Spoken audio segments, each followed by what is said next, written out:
Hello viewers, welcome to IT System Admin and Information Technology Learning tutorial channel for you. Today in this tutorial I am going to show you how to convert Fat32 volume to NTFS without data loss. Sometimes it becomes very important for you, so don't forget to watch full video. Open File Explorer, click on this PC.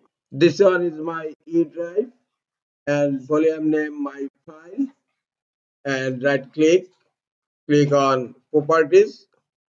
The file system is FAT32. Click on OK. Now I am going to open the volume. I have some data here. Now again click on up arrow, and the volume name is my file and drive letter is E. Now I am going to convert this FAT32 volume to NTFS without losing data. Close File Explorer. In search, type CMD and then click on Run as Administrator. Click on Yes. Command prompt has been opened. In command prompt, type convert drive letter E clone space slash fs clone NTFS.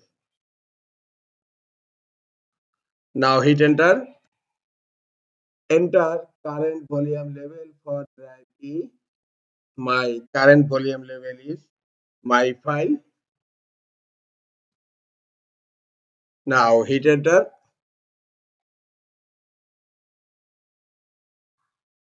Look, the conversion completed. Now close command prompt,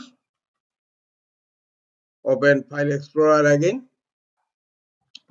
click on this PC, my file volume E, right click on it and click on properties. Look, now file system is NTFS. Close properties, open the volume, and look, all data is here. I have converted my volume without losing data. This is all for today. Hope this tutorial is helpful for you. Keep watching for next tutorial. Thank you very much.